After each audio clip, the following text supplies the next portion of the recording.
I'll start at 12:01 if that works for everybody.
All right, well, let's go ahead and get started. If everybody is ready. I'd like to welcome everybody to the special edition of the Fairbanks Ethics Lecture Series. My name is Jane Hartsock. I'm the Director of Organizational and Clinical Ethics for the Academic Health Center at IU Health. And I'm also an adjunct assistant professor of medical humanities and health studies with the medical humanities program at IUPUI. This is part 2 of our lecture series, which is a special edition of our lecture series that we're offering in collaboration with the IUPUI Medical Humanities and Health Studies program. The Fairbanks Ethics Lecture Series is usually the first Wednesday of the month from September through May and covers a variety of ethical topics in healthcare. So that will be starting up next month. We hope to see you there. I'm going to briefly introduce Dr. Nelson, who I introduced in more detail in part 1, but I want her to be able to get to her discussion quickly. But first, I'm going to offer a few preliminaries just to help facilitate our discussion today. I think we've worked out all the technical bugs, but hopefully things will run relatively smoothly. This webinar is being recorded and will be available on our website, which is can be found at fairbankscenter.org, and it will be up within a week. You will receive a link to the evaluation for CE tomorrow at the email address you used when you registered for this webinar. You must complete that evaluation in order to receive your continuing education credits. You'll notice that the chat box has been disabled. The question and answer box is available to post questions, and if you'd like to post those as the discussion is ongoing, you can go ahead and do that just so you don't forget what you're going to ask, but we will wait to answer questions until the end of the presentation. We will not be responding to those until the end. So Dr. Nelson has no relevant financial conflicts of interest to disclose. She is an assistant professor of medical humanities and health studies at the School of Liberal Arts at IUPUI. She earned a PhD in history at Indiana University Bloomington in 2015 and served as the director of public programs at the Indiana Medical History Museum from 2014 to 2017. I'm going to turn this over to Dr. Nelson to begin her discussion, and we look forward to your questions and a good discussion this afternoon. Thank you. Thank you, Jane, and thanks to the Fairbanks Center for Medical Ethics for inviting me to put on this 2-part seminar on Black lives and health justice. I hope many of you were able to tune in last week, but if you didn't, don't worry. Today's presentation can stand alone. It will make sense if you didn't see the last one. And if you're so inclined, you can find the recording of part 1 on YouTube. And there's a link there as well to further resources, if you want to read more beyond the presentation.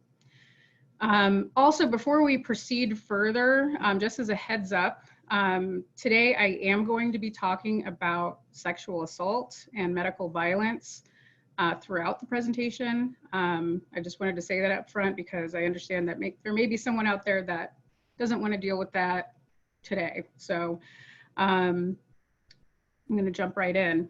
So last week, I started us off thinking about the intense times that we're living through with the concurrent pandemic and protests against anti-Black racism.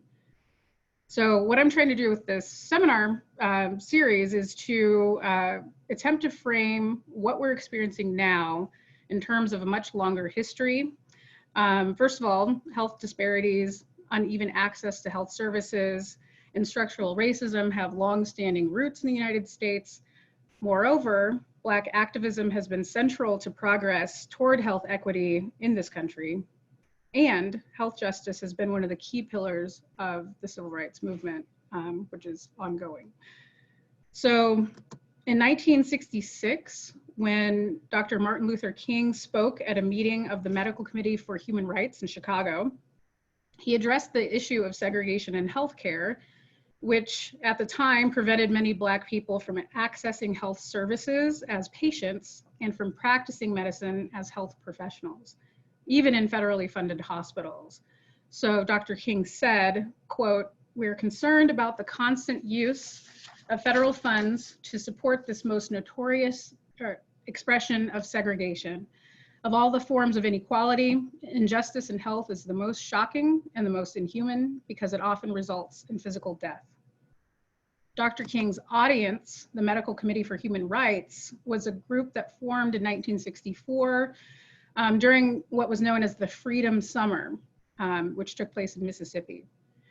The committee was a multiracial group of volunteers from the North who went to Mississippi that summer to provide medical support to the civil rights activists.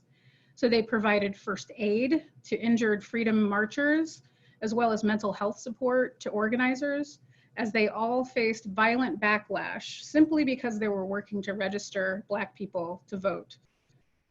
While educating Black people in Mississippi about their voting rights was important, the biggest obstacle to Black participation was violence and intimidation.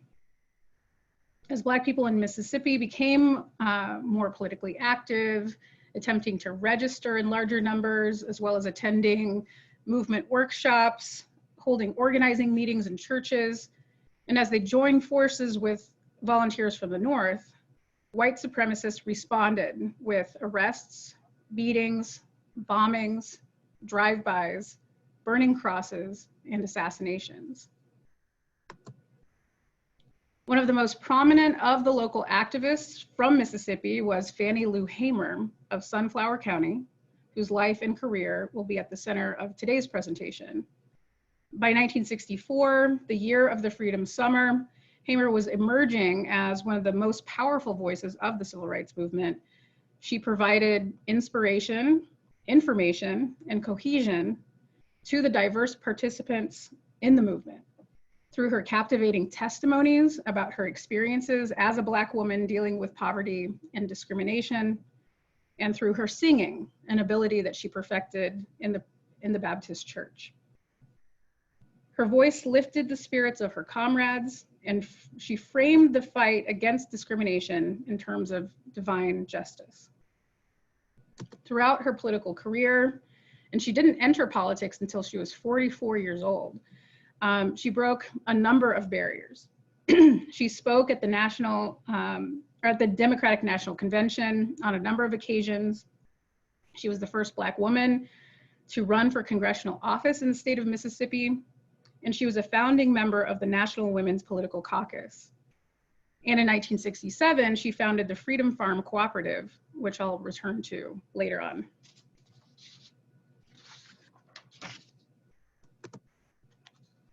In 1964, at the Democratic National Convention in Atlantic City, Hamer made what was probably her most famous speech. She talked about the suppression of voting rights in her state, how Black people were discouraged to exercise their rights through the threats of job loss and violent retaliation. So Hamer, obviously considered Black people's lack of political representation as a grave disservice to them, but also as a serious threat to American democracy. The issue of voter suppression was deeply personal to Hamer.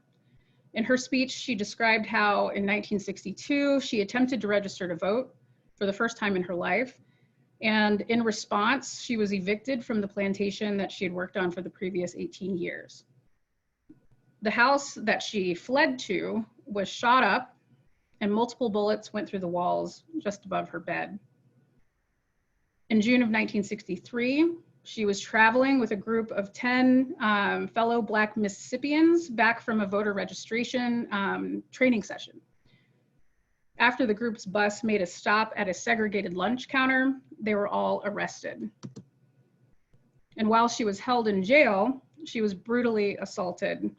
The police forced 2 Black male prisoners to hold her down and beat her with a leather blackjack. During the beating, the officers pulled her dress up over her head and groped her between her legs and on her breasts. As she told this story to the Democratic National Convention, tears streamed down her face. She ended her speech, quote, "All of this is on account of we want to register to become first-class citizens. Is this America? The land of the free and the home of the brave, where our lives be threatened daily because we want to live as decent human beings in America?" So for the details of Fannie Lou Hamer's life, I'm relying heavily on Megan Parker Brooks' excellent biography, which everyone should read, America's Freedom Fighting Woman. So just to give a bit of background on Hamer's upbringing. So all her life, Hamer had worked as a sharecropper on a cotton plantation in the most productive cotton growing region in the South. She was the youngest of 20 children, and by the age of 6, she was working in the cotton fields alongside her parents and siblings. The sharecropping system was feudal in nature. White landowners allowed, quote, Black farm workers to live on and cultivate the land in exchange for a share of the crop. But in practice, landowners extracted as much profit as possible from the labor of the sharecroppers, who in turn made the equivalent of what today might be $4,000 a year. So Black sharecroppers were living barely at a subsistence level, were perpetually in debt, surviving on meager rations of bread and onions or boiled greens, while landowners reaped profits.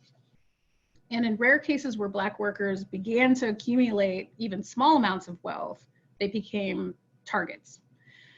So Hamer remembered that when she was a child, her parents were able to acquire 3 mules, animals that the children loved, and that facilitated greater productivity.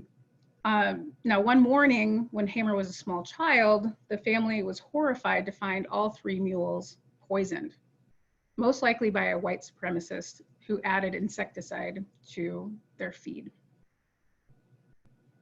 So in 1944, Hamer married and moved to the Marlowe plantation, where she grew cotton and worked as a timekeeper for the plantation. So she was responsible for measuring the harvest and helping determine the share that would go to the laborers.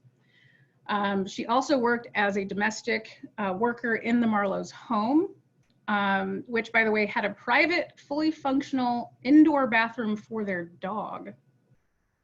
When Fannie and her family are living in accommodations where there's like an outhouse, right? So Hamer, nonetheless found ways to rebel, even in these kind of small ways, against these indignities. So for example, when the Marlowes were away, she would sometimes bathe in their bathtub. She said, quote, "I used to have a real ball knowing they didn't want me in their tub, just relaxing in that bubble bath," end quote. And so when she attended a meeting at the Williams Church in August of 1962 and heard a representative from SNCC, or the Student Nonviolent Coordinating Committee, speak about voting rights, she was intrigued. She'd never thought much about political participation, but she agreed to try to register to vote at the Sunflower County Courthouse the next week. And once she dipped her toe into politics, she never looked back. You know, she was evicted from her plantation. She left and ended up becoming a full-time SNCC spokesperson and organizer. And, you know, less than 2 years later, in 1964, she's making her historic run for Congress. Now, health justice was central to her platform. So as Brooks writes in her biography of Hamer, I'll just do a long quotation from that book. So Brooks writes, when speaking in Washington County in early May 1964, Hamer addressed staggering race-based disparities in public health. She drew her audience's attention to the fact that there were only 6 Black doctors in the county, where the Black population totaled well over 40,000 people. With so few Black doctors, Black patients across Washington County were forced to see white doctors. And Hamer said, quote, "At the white doctor's office, we're put in a little overcrowded room and made to wait all day until the doctor treats his white patients," end quote. So lack of access to care and segregated second-class treatment doubtlessly contributed to the death rate, which was twice as high for Black people in the Delta as it was for whites. Hamer also informed her Washington County audience that infant mortality rates between white and Black babies were astoundingly disparate: 26.1% for white infants and 67.2% for Black infants. Hamer said, and I quote again, poverty and poor health form an unbreakable circle," end quote. And that's the end of the Brooks big quote. So Hamer herself and many of her loved ones suffered from chronic health problems and disabilities that were related to poverty and anti-Black racism. As a child, Hamer contracted polio, which limited her mobility throughout her life. The beating that she suffered in jail did serious damage to her kidneys and impacted her eyesight. She had witnessed her mother go blind after a work-related eye injury on the plantation. One of Hamer's adopted daughters had to be given glucose as a teenager because she was suffering from malnutrition. And tragically, in 1967, her other daughter, Dorothy, died of a hemorrhage that resulted from extreme anemia and back-to-back pregnancies. So during her 1964 congressional run, Hamer became known for saying, "I'm sick and tired of being sick and tired." Similar to the phrase, "I can't breathe," Hamer's slogan sums up both the literal experience of ill health among Black people and the bigger sense that this is an unjust system, a system that leached and fed upon the bodies of Black people that could simply no longer be withstood. So now I want to widen the lens a bit to think about the ways that this kind of extractive system was deeply intertwined with the production of medical knowledge. So for example, it was the same system of enforced poverty and enforced deference that made possible the Tuskegee syphilis study. For 40 years, from 1932 to 1972, 400 Black men, also sharecroppers in Macon County, Alabama, were systematically exploited by the US Public Health Service. The men were enrolled in the study because they had syphilis, or what was known locally as bad blood, and they were told by government doctors that they were receiving treatment. In reality, the doctors were giving them placebos, tracking the effect of untreated syphilis on the body. Doctors were more interested in the pathological data that could be gleaned in the course of medical examinations and when the men died through autopsy than they were in promoting the health and well-being of these men. Now, someone last week mentioned Henrietta Lacks, who as a child lived in the former slave quarters on the Virginia plantation that had been owned by her white great-grandfather. And by the way, I've noticed that some folks today seem to be confused about how Black people can be descended from white enslavers. So I'm going to return to that in a minute. But back to Henrietta Lacks. In 1951, at Johns Hopkins Hospital, Lacks's cervical cancer cells were taken without her knowledge or consent, and they became the origin of the HeLa cell line, which have been incredibly useful for medical research, and off of which medical supply companies have made incalculable amounts of money. So the next slide is extremely gory and graphic. So I wanted to let you all know before I just flash it in your face. I'm going to, on the count of 3, move it along or show it. So 1, 2, 3. So I want to turn briefly as well to the use of Black people's bodies in medical education. Here you can see a group of white male medical students dismembering the body of a Black woman during an anatomy class. So in the late 19th century, medical students routinely used the bodies of institutionalized people, the poor, as material for dissections. They raided graveyards for fresh bodies in the practice that became known as body snatching.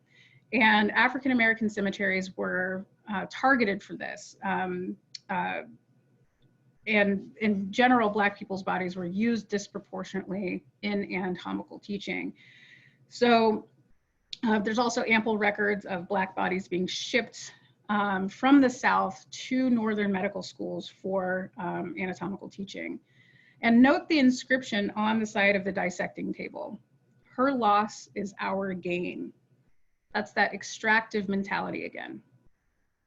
So you can see how Black bodies formed the foundation, the literal substance of so much medical knowledge as it has developed in this country. Okay, so moving on to the next slide. What we're looking at is not as gory as the previous slide, but I think this image is also quite creepy. So this is an image of J. Marion Sims as painted by Robert Tom in Great Moments of Medicine. Now Sims has been called the father of modern gynecology. He's credited with developing the modern speculum and for developing a procedure in the 1840s to repair vaginal fistulas, which are vaginal tears that can cause incontinence, infections, and infertility. Now, Sims has been a controversial figure because his experimental surgeries were performed on enslaved women. It's also worth noting that vaginal fistulas are injuries associated with poverty, malnutrition, sexual assault, early and frequent pregnancies, all conditions that characterize the lives of enslaved women. So debates about his legacy were in the national spotlight, Sims's legacy, in the national spotlight in 2017, when a group of activists successfully advocated for the removal of his statue in Central Park, New York. Now, a lot of the criticism of Sims has focused on the fact that he did not use anesthesia during the surgeries. And when you think about it, it's absolutely horrifying, like something out of a horror movie, right? He kept 3 women, Lucy, Betsy, and Arca were their names, in what was basically a hut for years, operated on them repeatedly, in some cases over a couple dozen times, over and over again, and they're being forced to hold their sisters down as the doctor performed vaginal surgery without anesthesia. Now, in her book, Medical Bondage, Deirdre Cooper Owens argues that the lack of anesthesia is something of a red herring. Although it's awful to think about, in the context of surgery at the time, that was how it was done, and anesthesia was barely invented by, at the time that Sims was doing his work. Now, what Owens instead encourages us to consider are and which is in her view, and I think mine as well, which is a lot more frightening, and it's a lot less about Sims the man, but the larger system that he was working in. She encourages us to look at the relations of property and the way that gynecology was put into the service of plantation economies.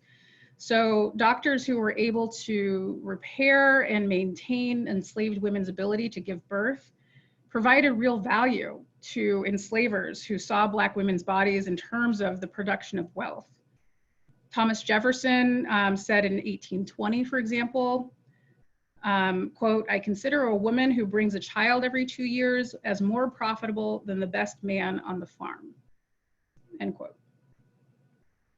So let's bring this back to Fannie Lou Hamer. Hamer's grandmother had been enslaved. All but 3 of her grandmother's 23 children were fathered by white enslavers through sexual assault. As Dorothy Roberts demonstrates in her book, Killing the Black Body, Black women under slavery had no rights to control their own sexuality and reproduction. Enslavers were free to rape them with impunity.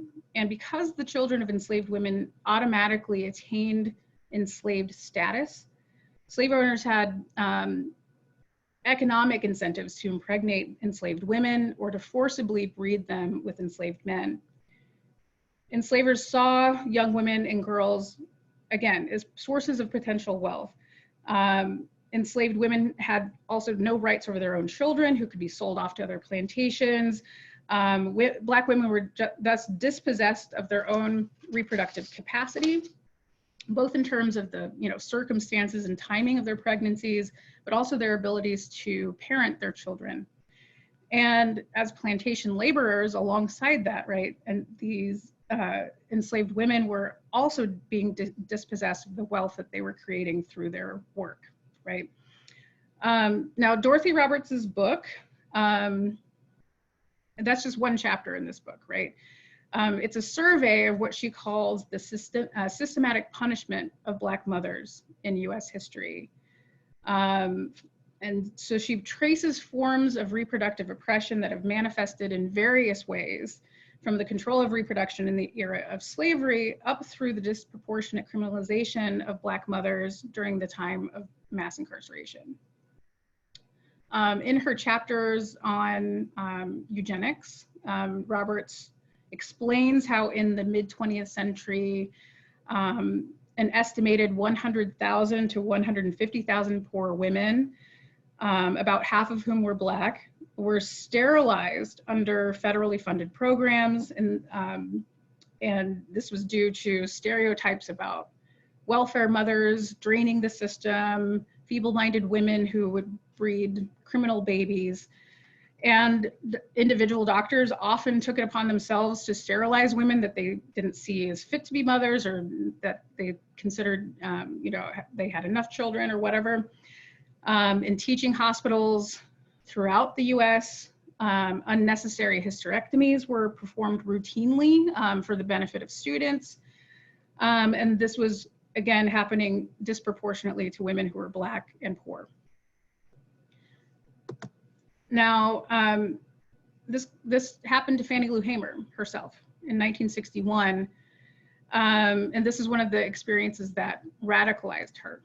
When she went to a hospital for a surgery to remove a small cyst from her uterus, the doctor, who also happened to be the cousin of the plantation owner that she worked for, removed her uterus without her consent. This was so common in the state of Mississippi that the procedure is known by the nickname Mississippi appendectomy. And Hamer had no legal recourse for what had been done to her. As she put it, quote, "Getting a white lawyer to go against a white doctor, I'd have been taking my hands and screwing tacks into my own casket."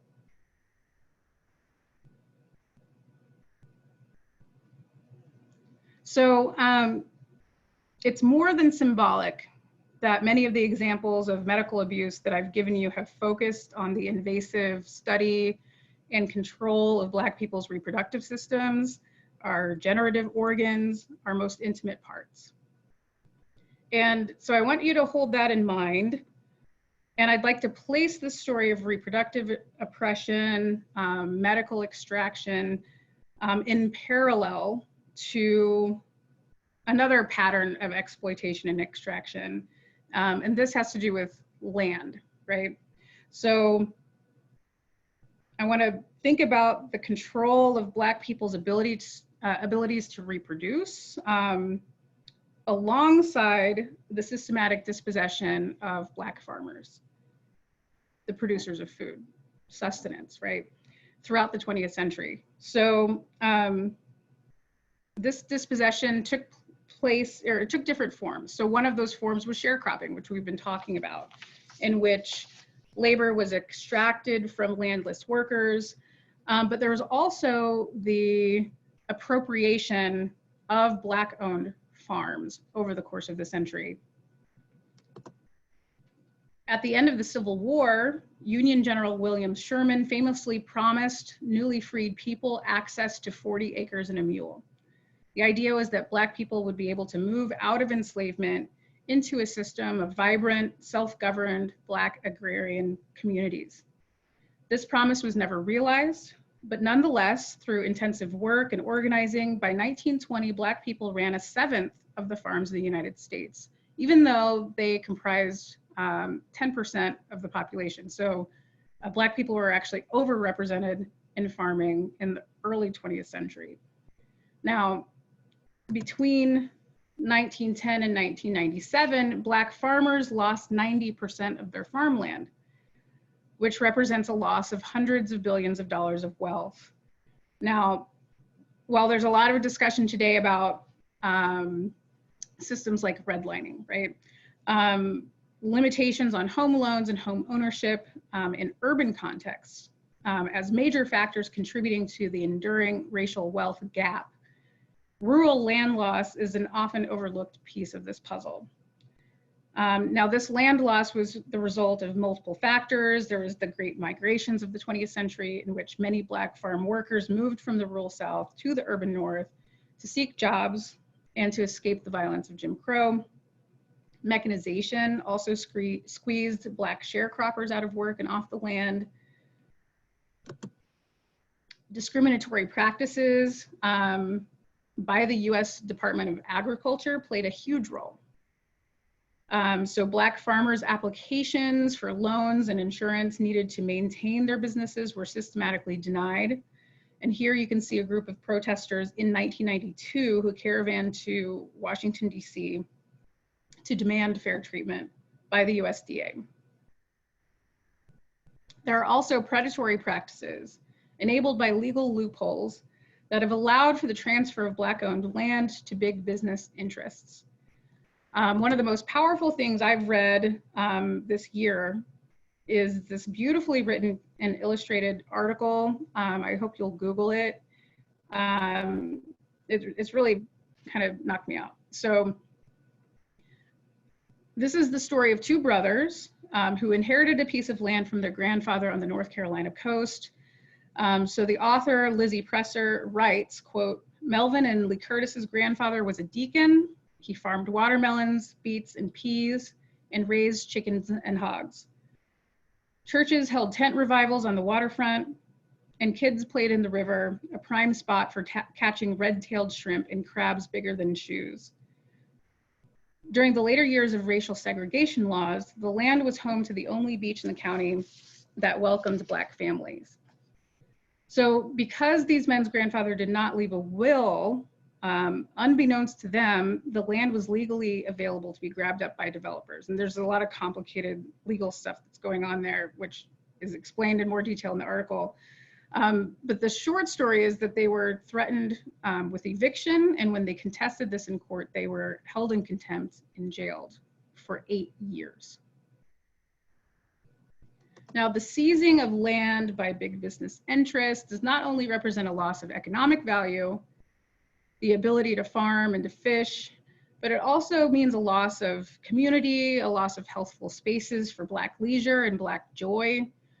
It means a loss of memory, of heritage, of identity. So it's in this framework that I want to highlight what is an often overlooked aspect of Hamer's legacy. In 1967, she founded the Freedom Farm Cooperative in her home county of Sunflower County, Mississippi. The Freedom Farm folded together access to housing, unemployment, education, nutrition, and food security through collective agriculture. Membership was open to all people, anyone living in poverty, Black and white. In addition to community gardens, there was also a sewing cooperative, a commercial kitchen, and a tool library. The cooperative offered educational programs, both for adults and kids, healthcare, and job training. In its first few years, the Freedom Farm grew from a 40-acre to a 700-acre collective. One of the features of the Freedom Farm was a pig bank. So families would be given a pregnant pig to care for, and after the piglets were born, the mother would be returned to the bank. Families then could raise the pigs for their meat, and after a pig was slaughtered, the meat could be frozen and thereby sustain an entire family for up to a year off one pig. So Hamer's vision was one of sustainable plenty. The aim was to build a self-sufficient community, sharing of the means of production, accessibility to all. And this was very different than the sharecropping system that she'd grown up in, when laborers kept at the starvation level with little control over their lives, and where all generated wealth was hoarded by elites.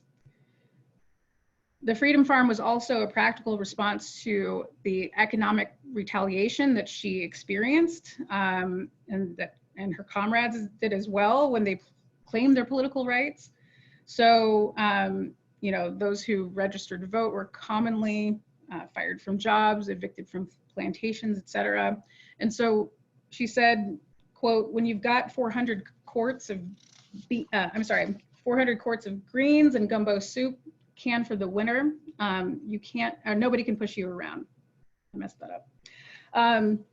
So on the Freedom Farm, Hamer's work was both an application of all that she had learned as a plantation laborer and a total subversion of that experience. While working the fields in a sharecropping system could represent Sisyphean drudgery. On the Freedom Farms, by contrast, there's this reframing of farm labor, or reclaiming of farm labor as a source of pride, as a higher calling, as a mode of actualization for people and communities. So Hamer said in 1965, and I quote, "The people in the South are like seeds, each with the potential to grow and spread more seeds for more growth, creating gardens and forests of themselves, lawns of living." Now, a lot of what I've learned about the Freedom Farm comes from this book by Monica M. White called Freedom Farmers. Now, her work draws on her involvement with the Detroit Black Community Food Security Network, and her research places these new movements in urban agriculture, which we find in a lot of cities today, including Indianapolis, in the context of longer traditions of organizing by Black people around food justice in the rural South. White's work thus emphasizes the deep ancestral agricultural knowledge of Black Americans, which are derived in part from African roots. And she explores how farming has been taken up as a form of resistance and a path toward community building during the long civil rights movement. And in the context of this seminar, I think we can see movements around food justice as key sites of health justice. And this isn't just because, you know, fresh vegetables are good for you, but because there's all of this kind of holistic interrelated stuff around agricultural initiatives, or there can be, right, from economic growth, community building, education, beautification, groundedness, all of those things. So I started this two-part seminar with a brief discussion of the intertwined nature of health and racial justice.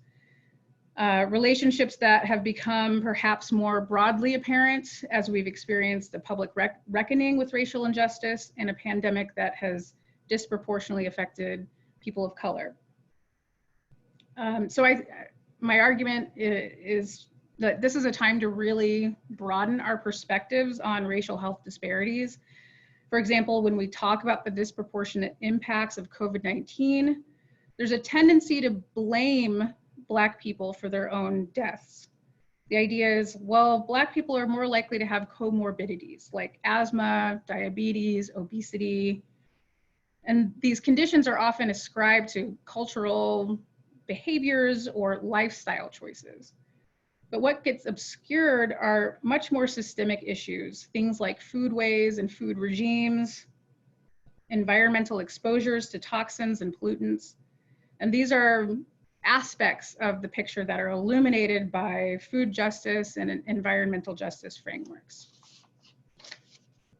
So what can we do? I want to end with a few thoughts about practical action at this point. So to begin thinking through this question of how do we work toward health equity? How do we work toward health justice? I've turned to Dr. H. Jack Geiger, who's one of the founding members of the Medical Committee for Human Rights that I mentioned at the beginning. There's a very good book on this organization by John Dittmer, who's a professor at DePaul University here in Indiana. So check that one out as well. Dr. Geiger is one of these people that traveled to Mississippi in 1964. He's one of the originators of the community health center, the notion of a community health center in the US, and he founded one of the first ones, if not the first one. He's worked around the world on issues related to poverty and public health. And so he published this piece, it's in Academic Medicine, 2017. I would encourage everybody to check that one out, because it's really helped me to think through how to draw connections between the past and the present, between historically informed understandings of health disparities and a call to action that will push us forward. So Geiger argues that it's important to build understanding, right? In the way that we're hopefully doing right now, to have a deep understanding of the structural forces that shape patients' lives. The experience of poverty, unemployment, limited education, lack of health insurance and access to care, the stresses of life in socially unstable and environmentally hazardous communities, et cetera. However, he goes on to say that looking at the clinical encounter as the space to address these issues is misguided. This is not the place where real changes can be made, because interventions at the clinical level are not structural and they do not confront the root causes. Now I'm going to go back to Geiger in a minute, but I want to pause for a second and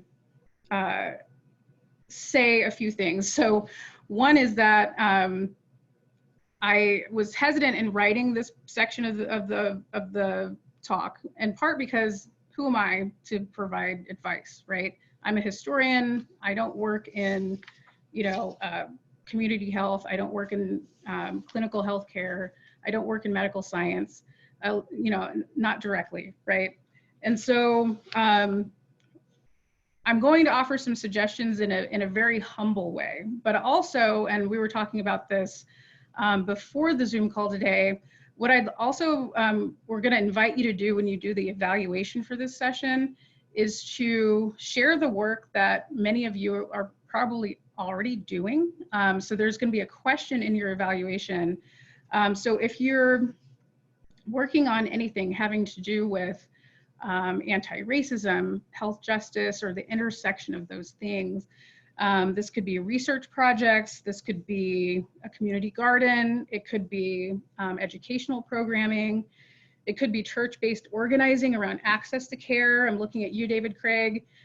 So, if you're doing this work already, what we'd like to do is compile links, contact information, instructions for how people can support the work that you're doing, and we'll make this available to all the attendees. So yeah, I want to let you know that that's coming, and also to let you know that what I'm offering here is it's just little me, right? So let me find my place again here. So I'll give you some of my own suggestions about what we might do, right? Now, first, I hope that you're inspired to keep learning about these issues, the issues of racism and health justice, from a historical perspective. I think that history is so incredibly important in really providing the deep context for understanding. There are some great resources out there, too, that I think are especially good are the Anti-Racism, Inequity, and Implicit Bias in Healthcare Research Guide. This was just recently put out by IU School of Medicine's Medical Library. It's excellent. I also want to point you to a syllabus, A History of Anti-Black Racism in Medicine, that was put out by Black Perspectives, also very recently, within the past couple weeks. So these links we'll make available to you as well. Also, there's a couple of upcoming seminar series that you might want to check out, especially if you're interested in some of the themes I touched on today. There's an environmental justice seminar. So the IUPUI Arts and Humanities Institute is putting that on this fall. I think they already had one session, but there's a bunch more. And a couple of the sessions focus specifically on environmental racism. Also, the Indiana Historical Society has a series that's going to be starting, I think, in September. Check the schedule, though, on red lighting and segregation as it relates to health disparities and COVID-19.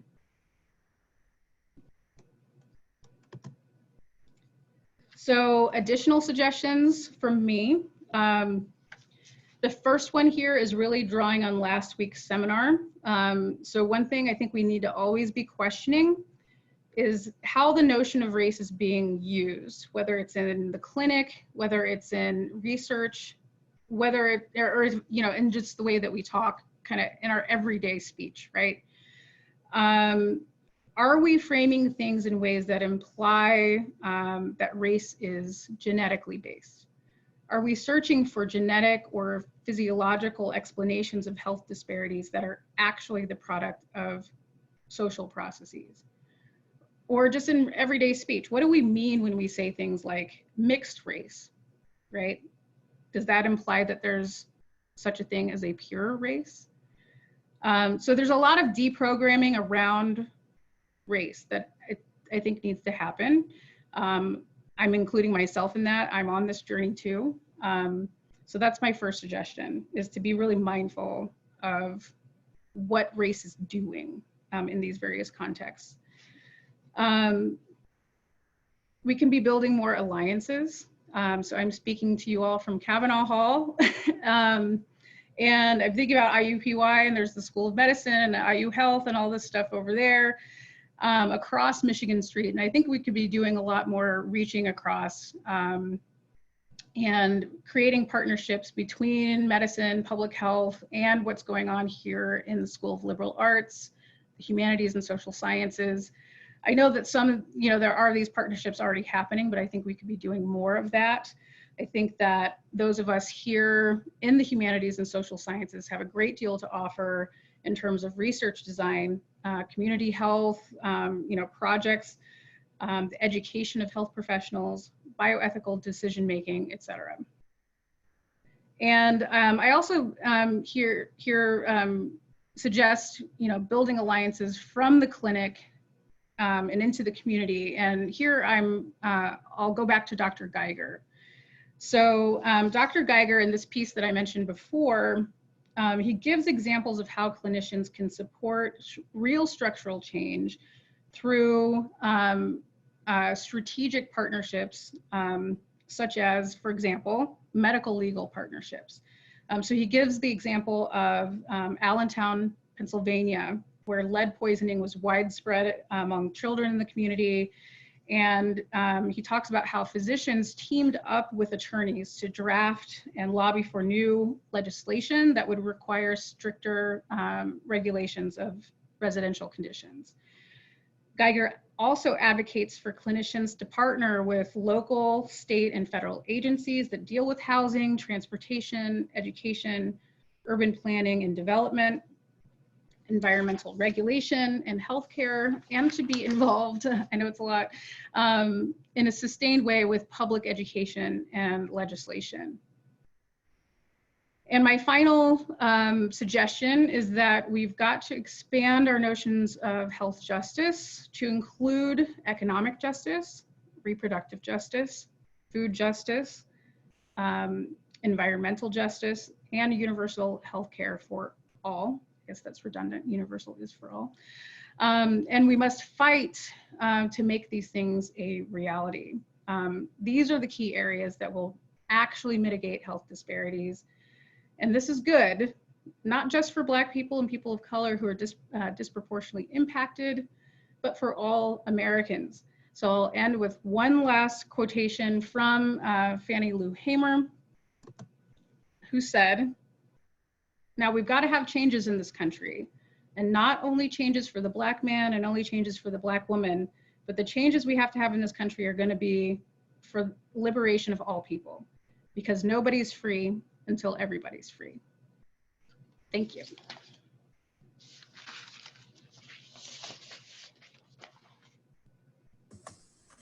All right, Dr. Nelson, I have a few questions here that have already started to pop up in our Q&A box, and then I have one by phone as well. So I've got one question. Okay, since Black bodies were used for many medical studies, how is it that studies and results predominantly are geared toward the white population and sometimes exclude the Black population? Yeah, that's an excellent, and it's like one of those seemingly contradictory or double thinking that's happening, and where Black bodies, I don't actually like that term, Black body, I know I said it, but Black people's bodies, right, are constructed as different, right, and subhuman. But somehow studying these bodies generates universalizable knowledge that can then be applied to white people. This is something that's been taken up by various scholars. Deirdre Cooper Owens is one. So the book that I mentioned before, Medical Bondage, she uses this concept of super bodies, which is the way that Black people's bodies were conceived in these contradictory ways and made to do all different kinds of work, both literally and figuratively.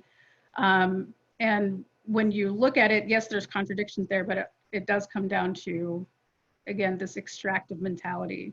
And so that's what allows people to stitch that together, even though when you look at it, it does not actually make logical sense, right? Okay, the next question is by phone. How many women were sterilized, and how many of those women were Black? Do you have the numbers on that? I don't know that we can know for sure, because a lot of this was done without any legal investigation, without any record of it. Sometimes these procedures were done and not recorded, right? So the scale of this is really unknown, but Dorothy Roberts' book does mention an investigation of specifically federally funded programs, and the numbers there alone were between 100,000 to 150,000. And so if you think about, that's just a small piece of it, it becomes pretty staggering. Do you have a sense of the percentage breakdown of what percentage of the women sterilized were Black? again, in Roberts's book, and when she's looking at the South specifically, often the numbers would be, it would appear to be like half would be Black, when that was disproportionate, right? But it also depends on the region and the state that you're looking at.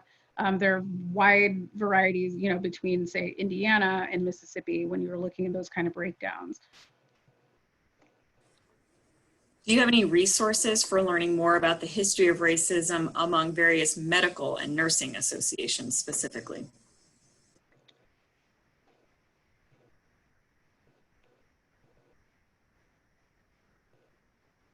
That's a good question. So I think a good place to start, well, there's a few different places to start. So anything that looks at the history of the American Medical Association, especially as it related to the National Medical Association, and as it related to, or didn't relate to, the Black hospital movement. And so some of the things that I mentioned in the first seminar, I know of a few articles that like really target that question. I don't know of books that do that, but I will make sure to put at least those articles that I know of in the resources that we make available to all of the attendees.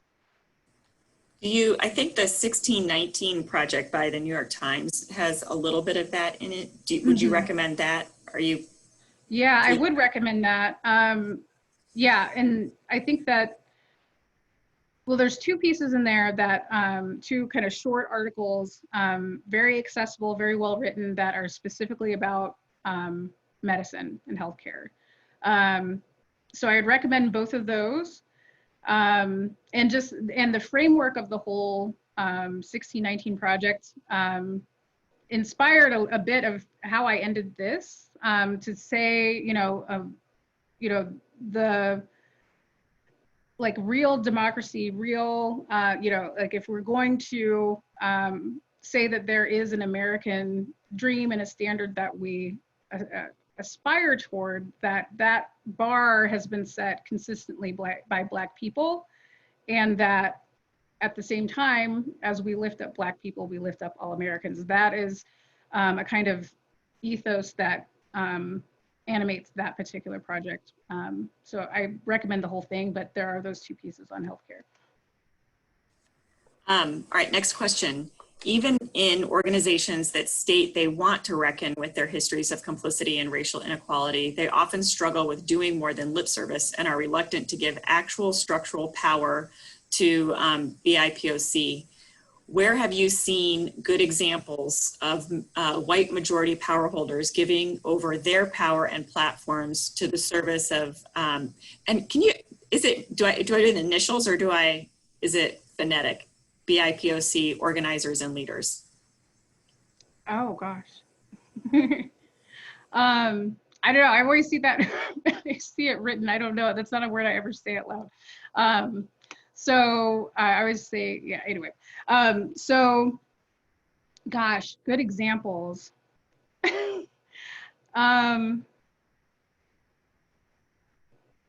That is tough. That is a tough one. I'm drawing a blank, but I'm not saying that there aren't examples, but I'll have to think about that.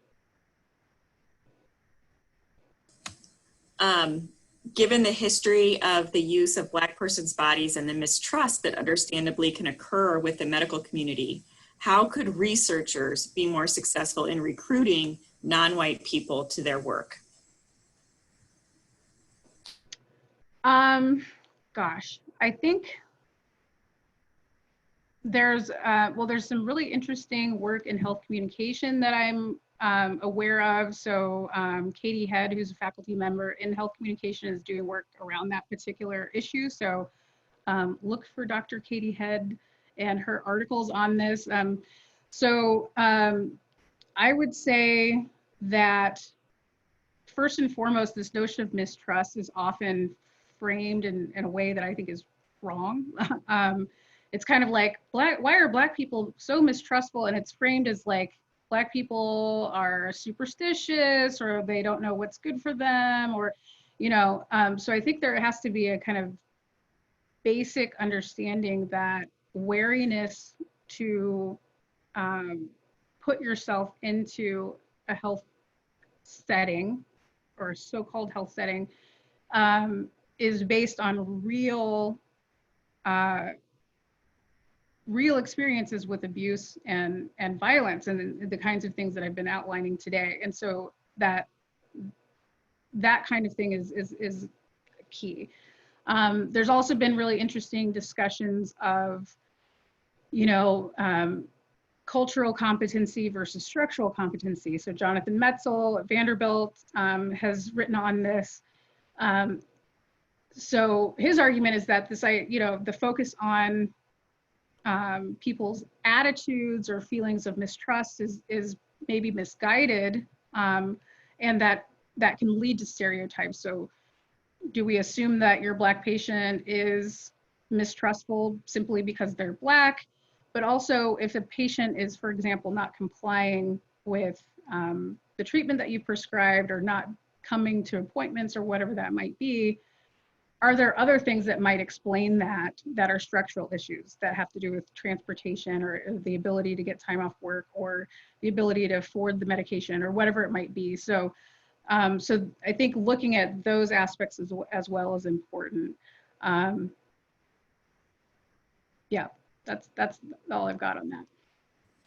Well, we have several other questions in the Q&A box, but we are at time. And so my thought is that maybe those folks can email separately and get questions answered that way.